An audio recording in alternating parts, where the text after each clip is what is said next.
There we go. Well, great. So, hey everyone, welcome to today's session, Web Design and Best Practices and Intro into Web Accessibility. For today's agenda, we'll start with quick intros from our speakers, move into the presentations, and then we'll open it up to the audience for Q&A. If you're sitting in and listening, make sure to mute your mic just so that there's no noise distractions. And then we are recording the session, like I just mentioned, and we'll be sending it out to everybody in a follow-up email, probably tomorrow. We want to keep it pretty educational, so if anybody has any questions, feel free to put them in the chat, or we'll also do a Q&A at the end, and we'd love to hear your voice, see your face, and kind of go through those questions. But yeah, I guess I will hop into introductions, and what I'd like to hear from the speakers is a little bit about what they do, how long they've been doing it for, and then where they are calling in from. So let's start off with Kristen. Hello, I'm Kristen Goins. I'm calling in obviously from the South. I'm in Tennessee. I have been with Smart Sites now for almost 2 years. I'm the web design team lead here at Smart Sites. So that is mainly what I focus on, web design and SEO. I've been in the industry for a very long time. I was kind of self-taught with graphic design and web design, and then I got a degree in digital media in 2012. So safe to say a lot has changed since 2012 on the internet. But it's always evolving. I'm always happy to learn everything and spread that knowledge. But yeah, my life is web design. So fun times. Go ahead, Colin. There we go.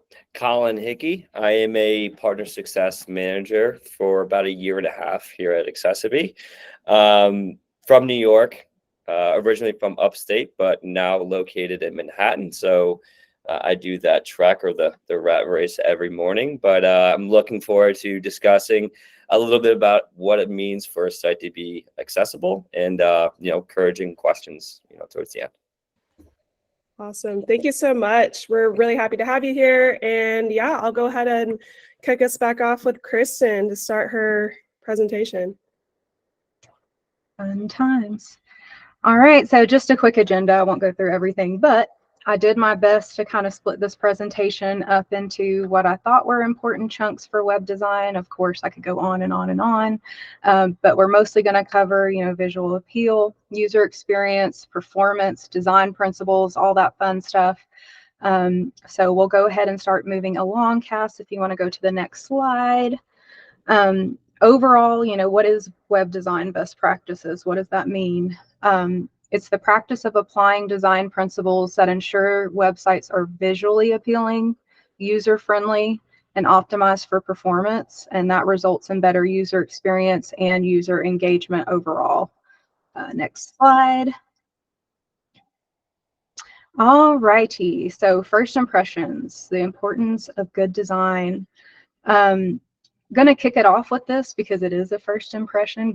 Great first slide to start with. As a society now, I think we all judge everything pretty quickly upon first sight, but websites especially, if you're wanting to purchase something, spend your money, you're going to judge that website pretty quickly on if you think that it is reliable, trustworthy. Studies show that it takes only 0.05 seconds now for someone to form an opinion on your website, which doesn't even feel like a real number. That's less time than it takes to blink. So if your site looks like a hot mess, users are going to be out the door pretty quickly. So we need to make sure that everything is easy to find. It really shows your brand properly and builds that trust factor. And then, of course, that things are consistent and clear. Next slide.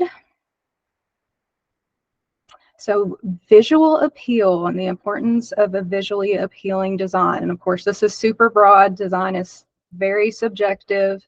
So these rules don't necessarily have to be followed every time, but great guides to go by. These are basic design principles just in general for graphic design, but they also apply to web. This is where design comes in for your colors, your fonts, your images, the overall vibe. You're really wanting your website design to properly show your brand. If your website has nothing to do with your brand, if your colors are blue and gold and your website is purple, it's not easy to very trust that that's even you. So again, if people don't see your brand there on your website and it's not consistent, they are going to click away. So random fonts and clashing colors is definitely not, you don't want to have a million different fonts on your website, a million different colors. It's like showing up to a black tie event in flip-flops. Don't be that person. Don't be that website, please. We see it all the time of people just wanting SEO services with content and not the way that it looks. So both are equally very important. And again, I've just listed here some basics: white space, emphasis, balance, contrast, repetition. So just keeping in mind the basics of design element and what looks good to people and what's easy to follow. Next slide. I've got here just some examples of just some easy branding and some easy navigation in ways that companies have laid out their web design. Facebook is one we're all familiar with. I'm sure everyone has been on Facebook, whether you stayed or not. You know, I know that's one thing, but Facebook is really good as far as knowing how to design for the audience and making it easy to find what you're looking for. So they know that you want to see the logo there very first. I'm on the right page. Most people are going to want to sign in. So there's a spot there immediately to sign in. They've used what's called a Z design. So naturally, your eye is going to follow that pattern anyway with the way that we read. So it makes sense to have the most important elements that someone might be looking for on your site in that pattern. So if they don't want to sign up, then they can go down and see what even is Facebook, and then possibly create an account is where they would land. Bookworm is a great example of a website that doesn't have to have a lot of complicated design elements. You don't have to be a designer to have a good website design. As long as it's simple and engaging. They've done a great thing with sizing and spacing using just images and fonts, but their fonts are consistent and the color matches their brand and their logo that they're showing up in the corner. So as you follow down their page, it all looks consistent. It all looks like it's the same person. So it makes you feel like you can trust in this website and that it's legit. So definitely love both of those examples on how you can keep it simple, but also make it engaging. Next slide. That's going to lead us anyway into navigation. Please make sure that your site is easy to navigate. I think that's probably the #1 thing people get frustrated with. You guys have probably felt that when you've been on a website before and you can't find what you're looking for. It's really frustrating. So picture you're in a store, you can't find anything because the signs don't make sense and you're wandering just aimlessly. It's pretty frustrating. And the same thing can happen on a website if your navigation is a mess. Keep your menu simple, clear, and always in the same spot. Don't try to reinvent the wheel. Don't try to be creative and put your navigation in the middle of your page or, you know, somewhere someone wouldn't expect it necessarily. Because again, think of it as you are the user. And when you go on a website, you know where to find the navigation. So we want to kind of stick to those basic principles. Make sure everything makes sense as far as what it's labeled. Title your pages in a way that makes sense so the user knows what they're going to find on that page.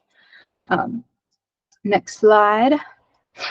That's going to lead us into mobile, which of course mobile optimization is a must. In 2024, it's almost 60% of your users are going to come from mobile.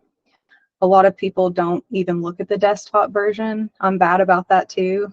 If it weren't for the fact that I'm designing the desktop version for Smart Sites, I usually don't look at the desktop version of most websites. I just use my phone.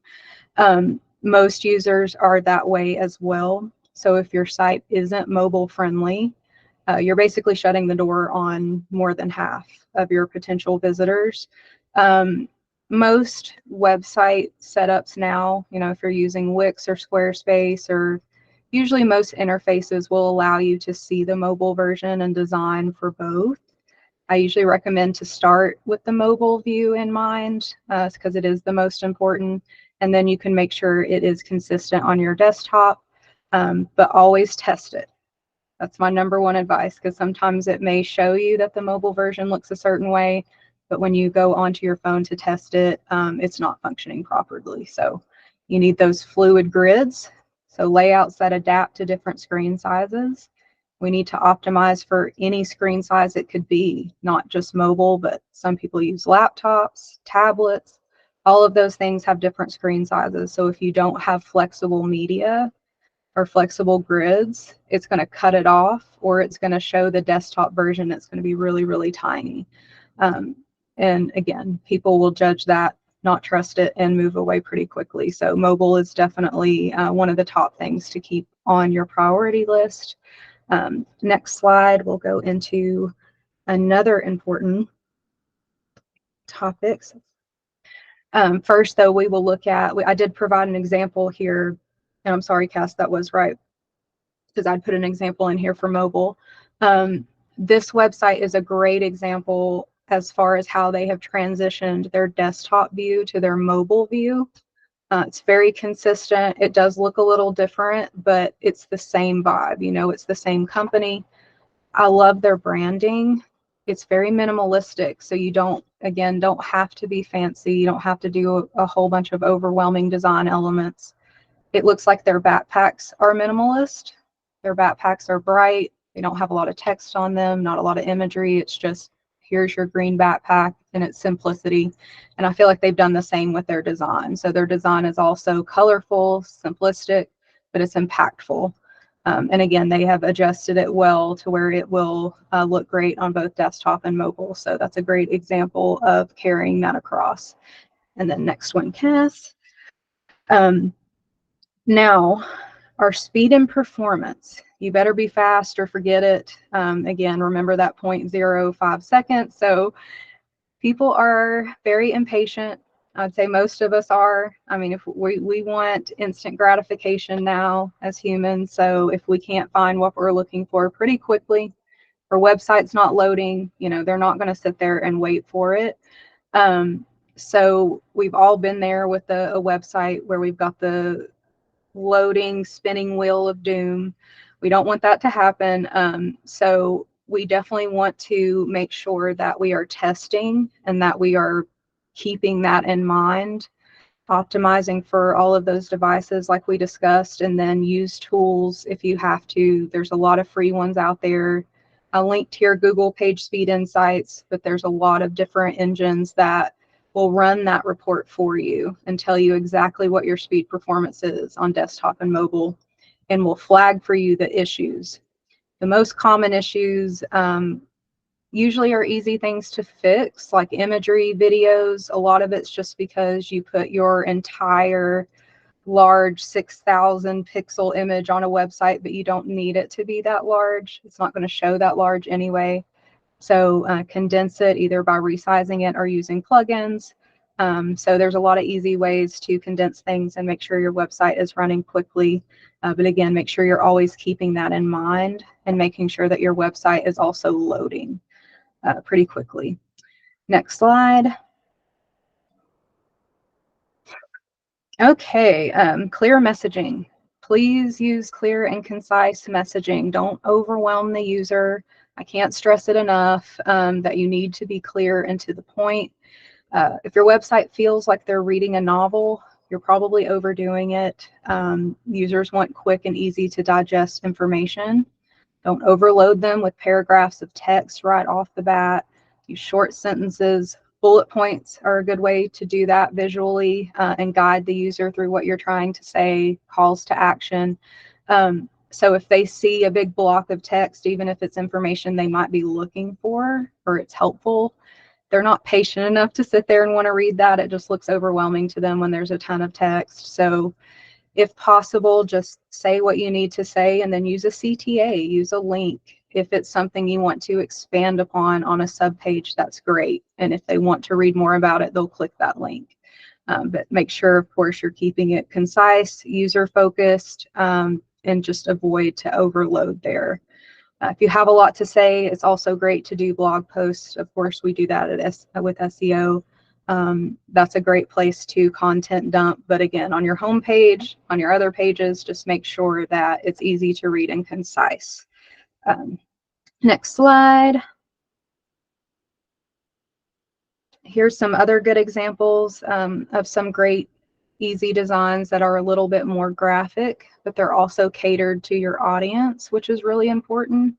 You want it to show your brand, but you also want to keep in mind who is using your brand, who is seeking out the service or the products that you're offering. And you need to cater to that. So if it's a younger audience, it's going to be different. If it's an older audience, it's going to be different. I really love this Bitcoin site because it's impactful, it's punchy. You can find exactly what you're looking for. The font's right in your face, and it's still pretty simple. Like, here's all of the things that you would want to navigate when you're visiting this site. Easy to get to, not a ton of text.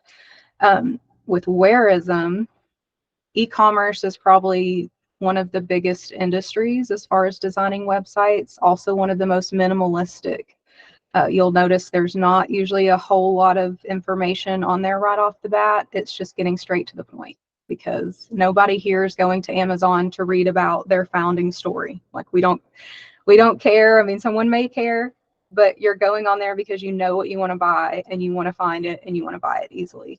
So for e-commerce and Whereism here, they're catered towards a specific audience, young women. And so they have kept that in mind with not only their coloring and their design, but they've already got it loaded here what they could be looking for. Search bar at the top if they want to search for something in particular, or of course they can also easily navigate right under the hero section to find what they want to find. So just a good example again of how you don't have to have a ton of information or put a lot of design into it. It can be effective still. Next slide. And finally, our lovely testing and improving. Please continue to test and improve your site.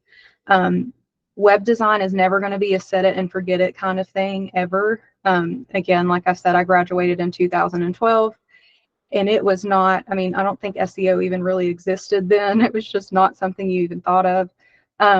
So you have to continue to grow with the times and test and improve. Use tools like Google Analytics to see where you're at, what's working and what's not. And then of course, make adjustments based on that feedback. You can run A/B testing like this if you can, and compare different versions of a page and test which one performs better. The web is always evolving, so your website definitely should be to keep up with the algorithms and how that changes over time so that you can continue to get consistent traffic. Next slide. All righty, so key takeaways. Again, there's a million things you can cover on web design, but as long as you keep those basic principles in mind: design, usability, performance, and ongoing improvement. Those are really the main things that you want to remember in web design. And all of that is great, but even more important to that is definitely making your site look and feel good so that everyone can use it across the board. So that kind of leads us into accessibility.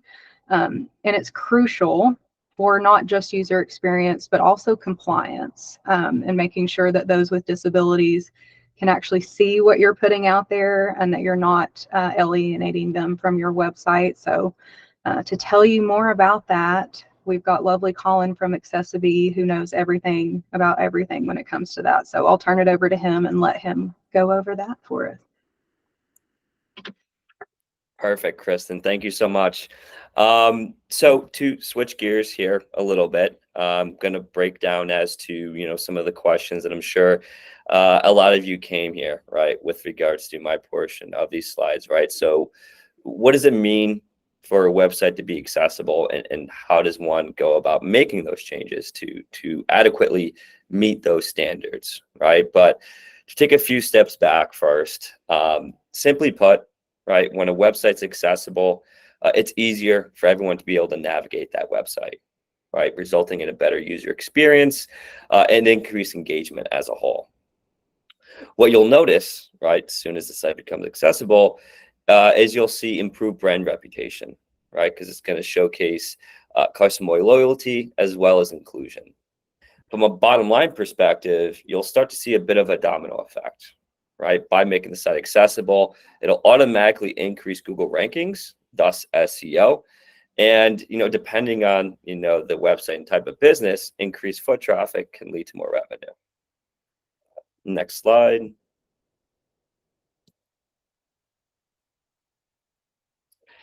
So let's get into, I'm sure, we all know, or at least heard of the ADA, right? When I first started working here, the first, thought I would think of is, having a ramp right in front of a brick and mortar, or maybe the utilization of Braille in certain locations.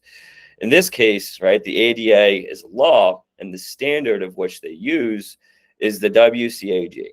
In layman's terms, it's a very dense 1,000-page guidebook explaining what accessible sites look and operate like to people with disabilities. And mind you, at least in the US, 20% of the populace, right? So some of the main disabilities that are covered, but not limited to, those that are vision impaired, using screen readers, motor impaired, utilizing keyboard to navigate, epilepsy, color blindness, cognitive and learning disabilities, as well as visual impairments.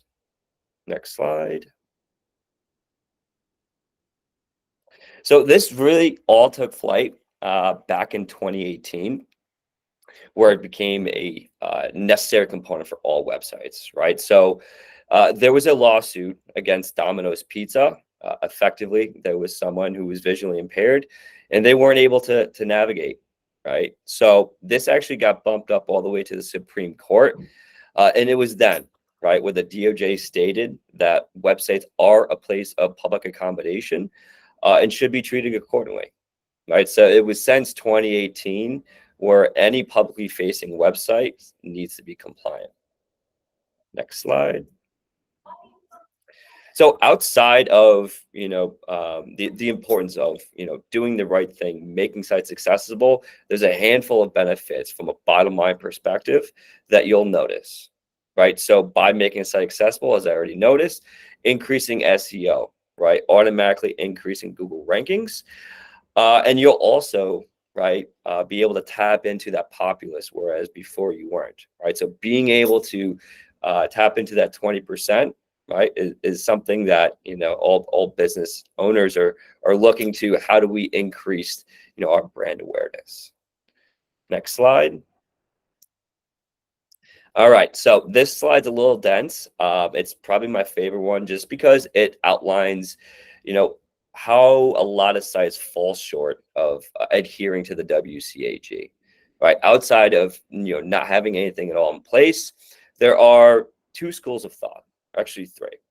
So on the right-hand column, I'll start there. This is to represent the free or low costing options that are out there, right?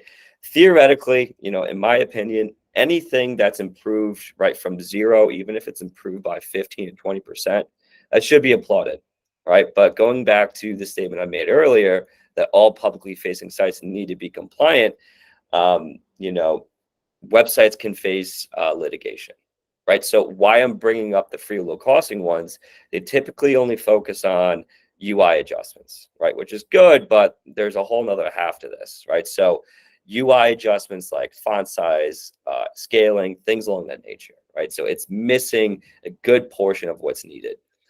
In the middle, manual services, or also known as manual remediation, I'll be the first to tell you it does exactly what's intended to do, meaning it's very thorough and it's very precise, right? But the catch is it's never going to be cheap, right? The reason being is you have to hire at least one person, or depending on the size, maybe a team, to manually go through each page, each picture, each icon. And just for one facet, let's just focus on those that are visually impaired.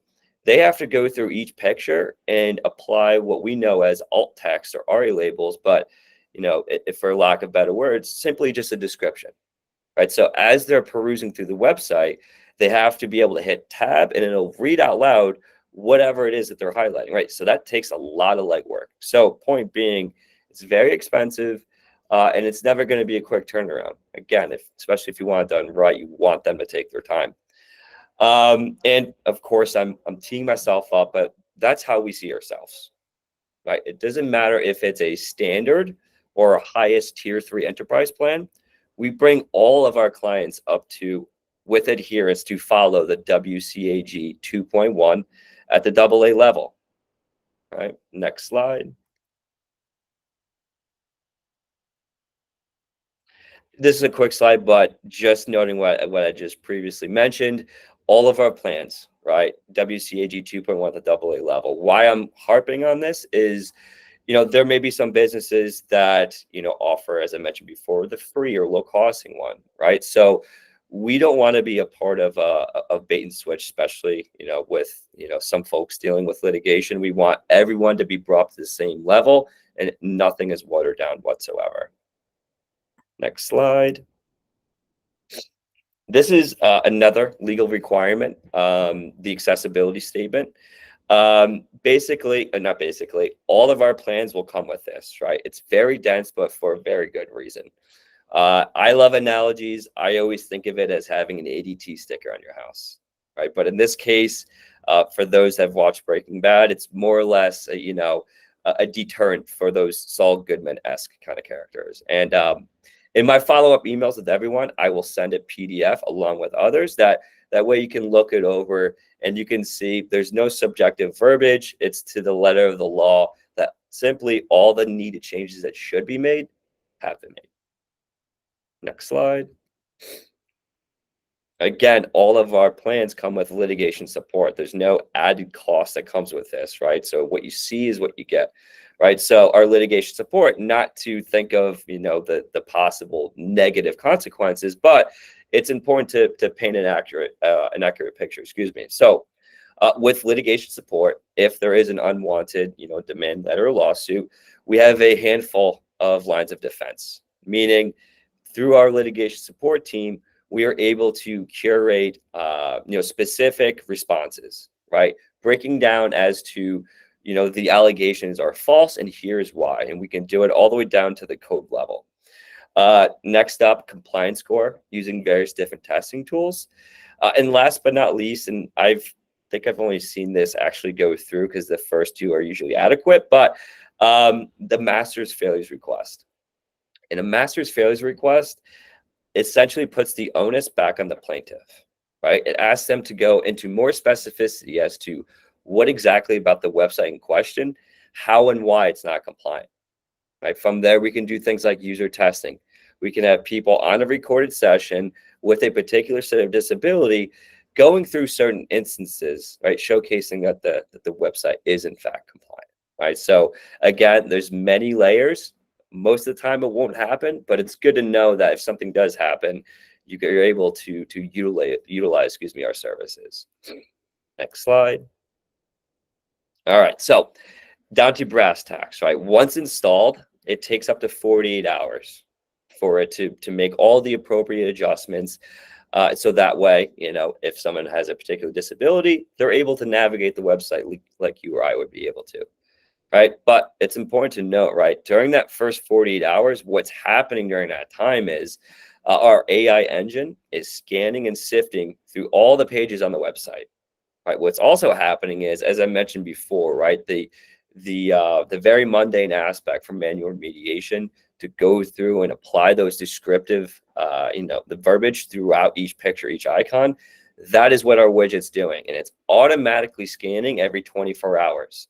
What's great about that is, as a business grows, so should its website, understandably so.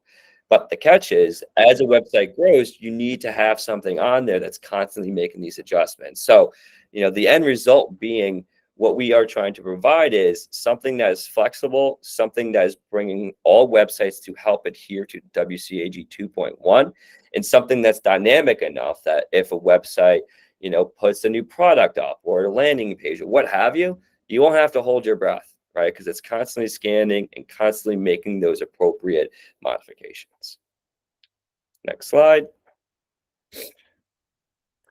these are to represent, what, I'm sure some of you are guessing, like, what does it look like, right? So this widget, once activated, there's a handful of options that a user can make at any time, right? It's also very important too that this is not making permanent changes to your website, right? So for those that are curious and they want to, utilize a free trial, have at it, right? You can install it, and for whatever reason, if you think that, for whatever reason, it's just not something you're looking for, you can remove it, and your website's going to be exactly as it was before, right? But through this, you can make any adjustments such as content scaling. There's a lot more. There's 70. But increased scaling, font size, things along that nature. And I'll actually show you more in the next slide. So these are preset profiles that are in place, right? So for instance, if an individual would toggle the seizure safe profile, what this will do is it'll stop all videos and moving GIFs on your website, right? It's also going to lower the saturation, really catering to that particular individual. Cognitive disability profile, for another example, really catering to those that are dyslexic, allowing certain titles, fonts, banners to really pop and emulate. Blind user mode is something that I've really have been focusing on, but this is something that is a major focal point of these law firms double checking, making sure that the appropriate description is in place, right? So when someone toggles a blind user mode, they will then start hitting tab, and it'll read out loud the appropriate description as they peruse and navigate through the website. Next slide. And this is to sum up, everything I was just talking about, right? Bringing all sites to help adhere to the WCAG 2.1, the AA level, at a reasonable price, right? Within 48 hours, making all the necessary adjustments, so that way, if someone is disabled or if they have a particular, instance where they need to, change the website, have at it, right? The best way I like to describe the widget is catering to an individual's, needs, right? So it's not doing anything to the website, but curating that specific instance for that user. Automatic, built-in integrations, right? So depending on the CMS, we match with all of them, right? 14 different languages built in. And of course, as I mentioned before, the accessibility statement to ward off, those pesky lawyers. So that is the end of my slides. And I'm sure now, Cass, we can table this for any questions. Awesome. Thank you so much, Colin. That was great. And yeah, I've definitely seen a lot more websites, especially like in the e-commerce space with the accessibility widget. Like I actually notice it now whenever I'm shopping, which is pretty cool. But yeah, no, that was great. And Kristen, thank you so much for putting together the web design best practices. I'm sure we'll have some questions, which is actually my favorite part. Let's see. Does anybody in the audience have any particular questions related to their site or accessibility or design that you'd want Kristen or Colin to answer for you?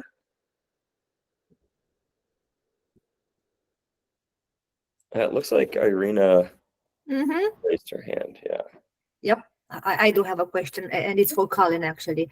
So about a year ago, I had exactly the problem that you mentioned, where my client's website got in trouble and they got sued, and then I found myself in a meeting with their attorney.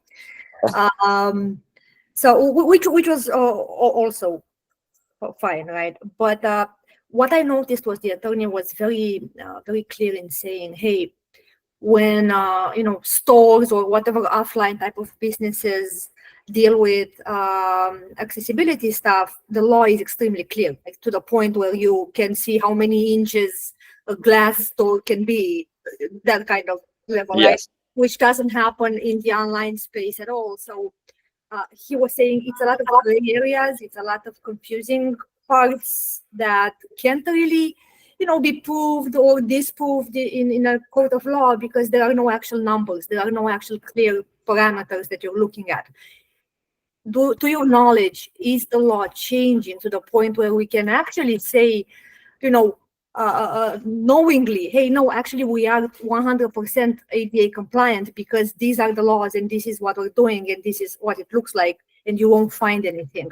Or are we still in those dark waters where we're kind of trying, but we're not really sure?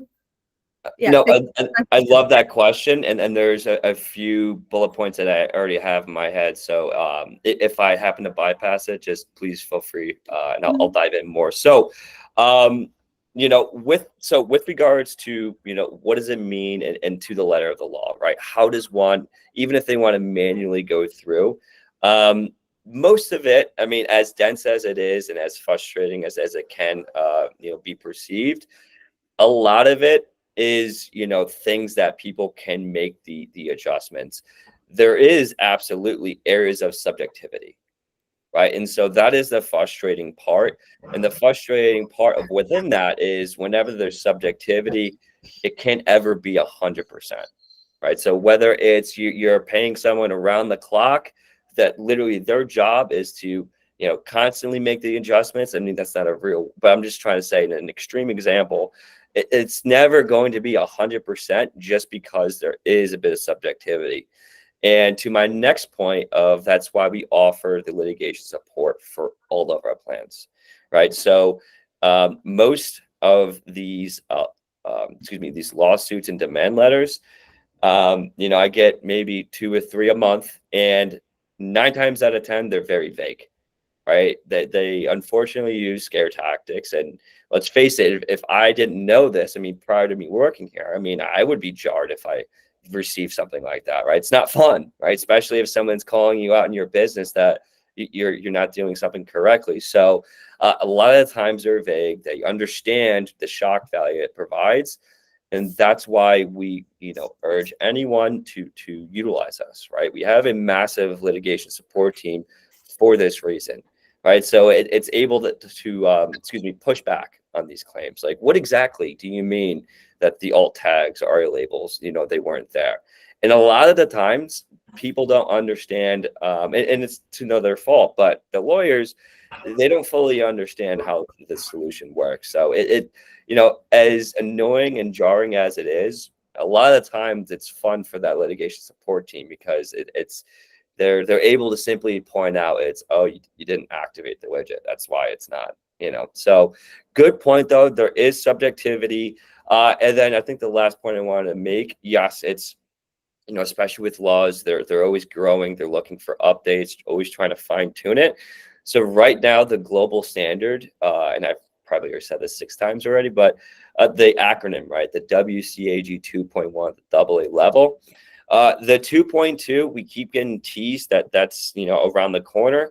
It was the original timeline was for next month, but they have the timeline keeps getting pushed out because there's just a lot of errors within it. But I can confidently say this, that once it becomes a global standard, we are very excited to launch that in line with that. So there will not be any lag whatsoever. So if you were to set up a plan today, there's nothing that would be needed on any of our clients to be like, do we need to be upgraded or things like that? All the plans will automatically be moved to the 2.2. Thank you so much, Colin. Yes, of course. Awesome. And then I saw a couple of questions in the chat. So Gary asked if you can explain what the ADHD friendly profile does and how it relates to the ADA regulations. Yeah, so simply put, it is a part of the regulations, and I wish I could share my screen, and this is actually a good leading point to anyone. I'll send up follow-up emails, but anyone that's curious, right? I'm very excited to go through a personal demonstration, even if it's out of mere curiosity or for educational purposes. But to your question of what happens when you enable the ADHD profile, what it provides is a reading mask. And I'm using my hands to try to showcase this, but it will narrow down a user. And as they move their cursor throughout the website, it allows them to hone in on a specific part of the website. I hope that adequately answered the question. Is there, Cass, I'm just going to go to the next one. Is there a free tool? Wendy, you asked. So to my point of, mentioning that there are options, not by us, out there for free or very low cost, maybe $5 a month. We don't offer those. Again, to my previous point of, when you have those widgets on there, you're not bringing your site up to WCAG 2.1 at the AA level. And those actually do more harm than good. And I promise I'm not just saying that, but I could see how it could be seen from your perspective. You could do some due diligence and search, but those do more harm than good, because those law firms love seeing that. That's the favorite group of people or businesses they go after, unfortunately, right? And why that is, when you have one of those free or low costing widgets on there, you can no longer say, oh, I didn't know, right? Because it's relatively new, right? 2018, time's flying, but it's not that long ago, right? So no longer can they say, oh, I didn't know, right? It's a new law. I wasn't received a pamphlet. But when you have one of those free low costing widgets on there, it showcases that you did know and didn't go the full length. So there's a significant danger of more or less playing with fire with going that route. So and then the last point I'll make with that, most of the plans, obviously we have a variety of them, but most, I would say, throwing in rough numbers, 75% of all of our plans are under our standard plan, right? Which leads me to my next point, right? What does that price look like? The MSRP price, or the retail price for a standard plan, is $490 a year or $49 a month. But for anyone that would like to move forward, and if they were to sign up within a month, I will throw an additional 10% on any license. Cool. And then just to add to that, Accessibility does have like a auditing tool where you can input your Yes. URL, and then it can run a free report for you to let you know how you score. And we actually do that at Smart Sites. We use that tool whenever we onboard new clients, and just to make sure everybody's aware and kind of cover our butts. But I sent a link in the chat. I think that's not our direct link, but I'm also able to run those reports through my portal. So Wendy, if you want, I could totally shoot you over one, or hit you up over email, but you should be able to do it through that link as well. Yep, it's totally free, and I love that you brought that up. It's totally free, right? And so what it does is it's very accurate, and you can also fact check it too, right? Google Lighthouse is, we have no affiliation with them. You can utilize Google Lighthouse to render a score, right? 1 out of 100 as to how accessible any website is. But our Access Scan is basically diagnostics, right? Categorically breaking down areas where you're doing well, right? I don't want it to be all doom and gloom. And so you can click on each category and it'll break down into the code level as to the how and whys. But, more importantly, those where there may be some vulnerabilities, showcasing as to why this is and what the appropriate action would be if, you were to utilize Accessibility, excuse me. And my final point to that, with my follow-ups that I'll send an email to everyone, I'll actually apply if I'm able to get the domain out of the email. I'll actually run the scan for you, and I'll attach it within each email. Oh, perfect. Sounds great. Any other questions? I think somebody asked about tax credit, but I'm not sure what the specific question was, and if that was already answered with the link. Great question, right? So this is through the federal government, right? So this is applied for everyone. It's not just our company, but if a site is accessible and they're able to showcase that, and you would be able to showcase this by our Access Scan or our compliance reporting tool, which we offer to everyone.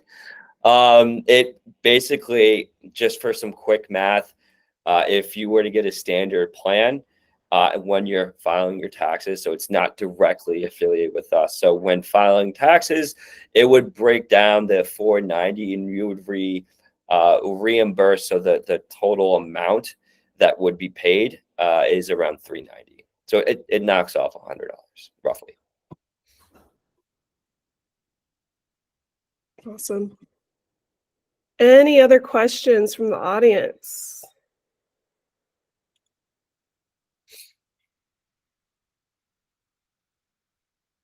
I'm surprised we didn't get many design questions. I know whenever people registered for the event, we got quite a few of those.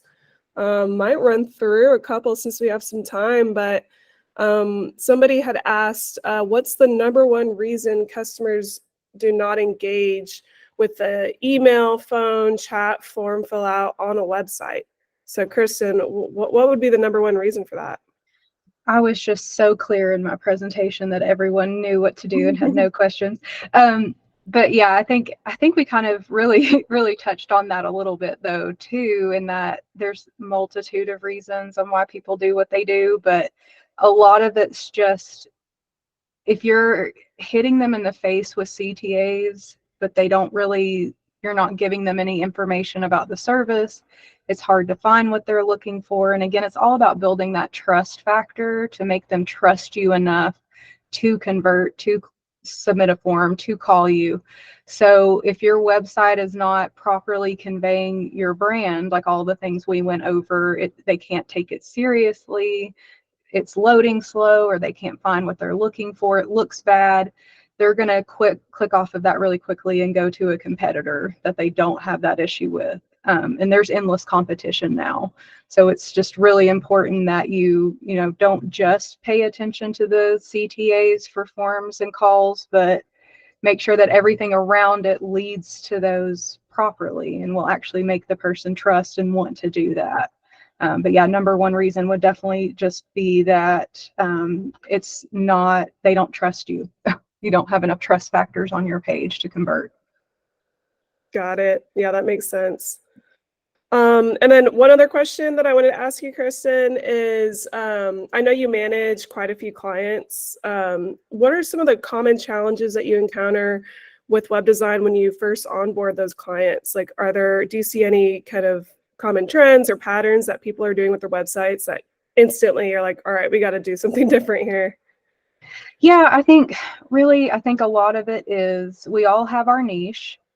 And people hire us to design their website because they're not designers. And so I think it's still hard, even when you don't know what to do and you're not a designer, to know how do I take my brand and my business and show that on my website?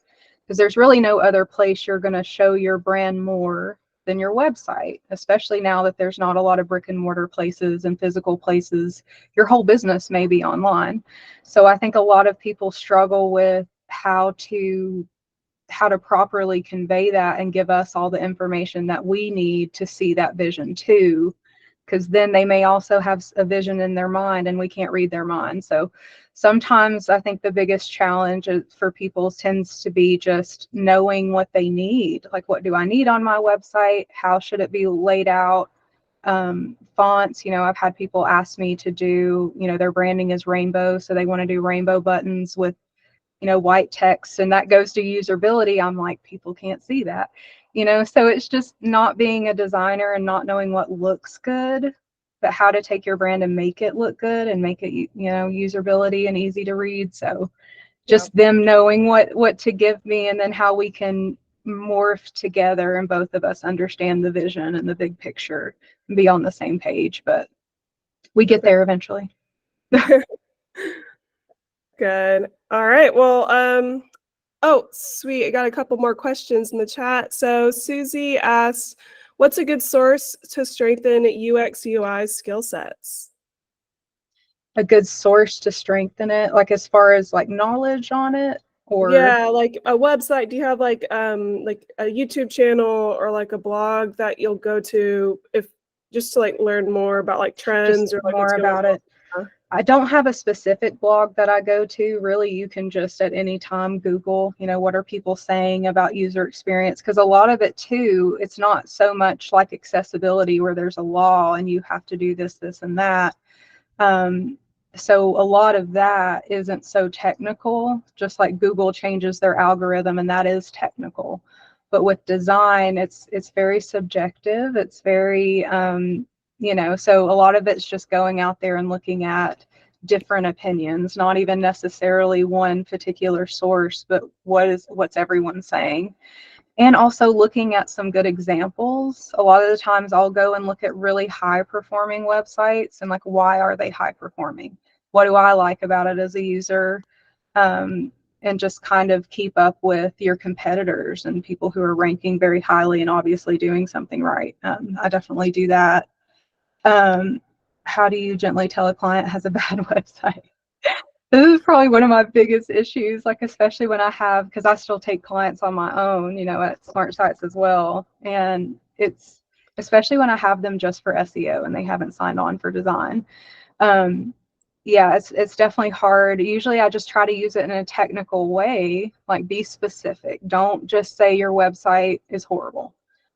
Come to them and just be like, hey, on a usability standpoint, I just noticed that, this was really hard for me to read, or I couldn't find your services, just pointing out what's wrong and why it could affect them.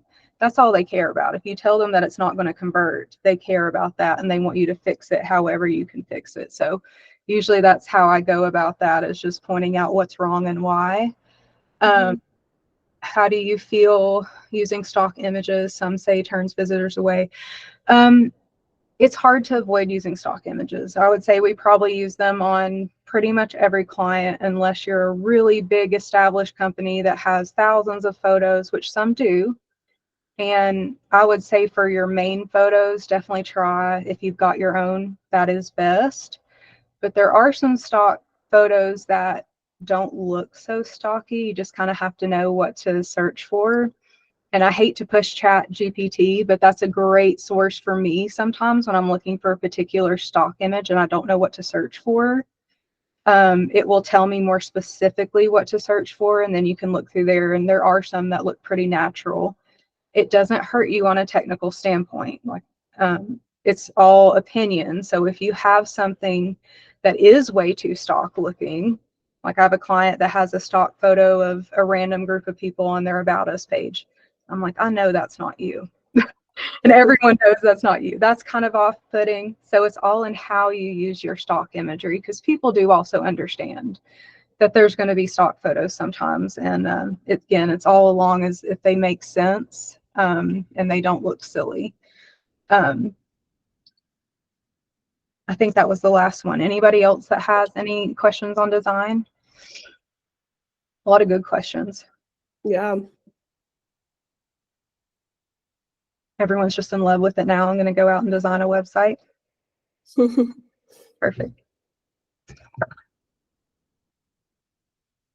Yay, love the enthusiasm. Thank you, Jeff. Yeah, if anybody wants a design audit, let us know. We can definitely chat with you and give you some pointers. But if there's no other questions today, we can wrap things up.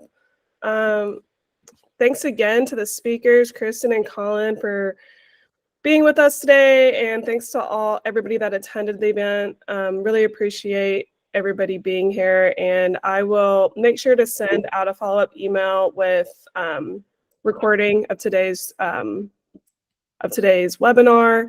Oh, sorry, Dan Thompson had one quick question. Yeah, shoot. Do you want to You're on just mute. I hop think. on mic? That might help. That might help. So when it comes to like the stock photos, I know that the website that I'm helping a little bit with, that person has a lot of their own photos and an existing website, but then they had spoke about these stock photos. Are they like her business is personal chef and going to be catering? Mm-hmm. Is that something that is normally part of your stock photos? Because what I saw, or what I'm getting the impression of, it's not something that you guys have always, worked on that, that field, I guess. As far as like part of our stock photos that we use and pull from, Yes. I mean, we use several different platforms for that. You can use it, like I think we mostly use deposit photos and things like that. With, in particular, that industry, in a food industry, I think that is one that if they need extra photos and they don't have, because sometimes it is that they've got a lot of photos when they come to me, but they're not good photos. So it's like there's no point in using it if it doesn't properly convey and show what you're wanting to show, especially if you're a personal chef and the photos you have of your food are like not appetizing, or in that case, I would recommend, you know, try, and there's a ton of different places that do stock photos. Adobe, Deposit Photo, anything on the web that, you know, can offer, as long as you own the license and you're not just never just take a photo off of the web and use Right. it. Yeah, because you'll definitely get dinged for that. They will find it. But yeah, I think with that industry, stock photos are fine, again, as long as it makes sense. So, you know, if you're talking about a certain dish, but the picture is a stock photo of something they don't even do, that the chef doesn't even cook, you know, that's not effective. So again, it's like the imagery needs to look great, but it also needs to make sense. And I think that's the problem with stock imagery a lot, is that it just doesn't even, it looks like a stock photo, but it doesn't even properly convey what you're trying to picture it with. Okay. Does that answer your question? Yes, Or more specific? Okay, absolutely. Yes. awesome. And you guys let me know, my email's on there if you guys have any questions, of course, about anything. I'm always here to give you my opinion, or, you know, whatever. But Yep. Awesome. Well, sweet. Yeah, thanks again, everybody. If you have any questions, let us know. We're happy to answer. But otherwise, you know, have a great rest of your Thursday, and hope to see you at the next webinar. Bye, everyone. Thank you. guys. Thank you. Awesome. Thanks so much.